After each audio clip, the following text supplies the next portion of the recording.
Hello everyone, मैं advocate Farhat Jahan आपका अपने channel Legal Approach with FJ में स्वागत करती हूं। आज का सवाल है, एक मुस्लिम द्वारा गैर उत्तराधिकारी के पक्ष में अपनी संपूर्ण संपत्ति की वसीयत। एक मुस्लिम जिसकी एकमात्र उत्तराधिकारिणी उसकी पत्नी है, किसी गैर उत्तराधिकारी के पक्ष में अपनी संपूर्ण संपत्ति की वसीयत करता है। मृत्यु के पश्चात उसकी विधवा इस वसीयत का अनुमोदन करने से इनकार कर देती है। क्या विधवा की असहमति के बावजूद वसीयतदार को संपत्ति में हिस्सा मिलेगा? आइए इसे समझते हैं। बी वसीयतकर्ता की संपत्ति की एकमात्र उत्तराधिकारिणी उसकी पत्नी ए है, लेकिन बी अपनी सारी संपत्ति सी, जो कि उसका उत्तराधिकारी नहीं है, के पक्ष में वसीयत कर देता है। ए वसीयत को मानने से इनकार कर देती है, लेकिन सी वसीयत का निष्पादन चाहता है। क्या सी संपत्ति प्राप्त करेगा और करेगा तो कितनी? यह प्रश्न है।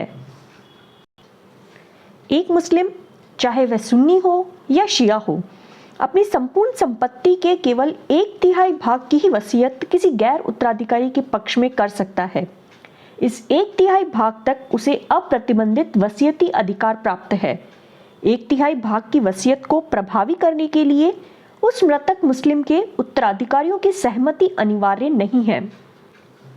लेकिन यदि कोई मुस्लिम किसी गैर उत्तराधिकारी के पक्ष में अपनी संपूर्ण या 1/3 से अधिक संपत्ति वसीयत कर देता है, तो यह वसीयत गैर उत्तराधिकारी को तभी मिलेगी जब उस मृतक के उत्तराधिकारी उस वसीयत पर अपनी सहमति दे दे। अन्यथा संपूर्ण वसीयत होने पर भी गैर उत्तराधिकारी को उत्तराधिकारियों की सहमति के अभाव में केवल 1/3 संपत्ति का भाग ही प्राप्त होगा। यदि उत्तराधिकारी 1/3 से अधिक के लिए सहमति दे देते हैं, जैसे कि मृतक ने संपूर्ण संपत्ति गैर उत्तराधिकारी को वसीयत कर दी, लेकिन उत्तराधिकारी केवल आधे भाग अथवा 2/3 भाग के लिए सहमति दे देते हैं, तो उनकी सहमति दिए भाग तक वसीयत उस गैर उत्तराधिकारी के पक्ष में प्रभावी हो जाएगी।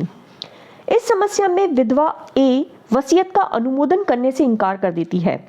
तो ऐसी स्थिति में सी, जो गैर उत्तराधिकारी वसीयतदार है, को संपत्ति का 1/3 भाग विधवा की असहमति के बावजूद भी मिल जाएगा।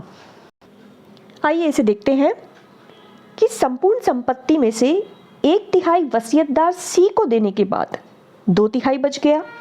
2/3 का 1/4 भाग ए विधवा को मिलेगा, क्योंकि उत्तराधिकारियों के नियमों के अंतर्गत विधवा, जो मृतक की एकमात्र उत्तराधिकारी है, संपत्ति का 1/4 हिस्सा प्राप्त करने की अधिकारी है।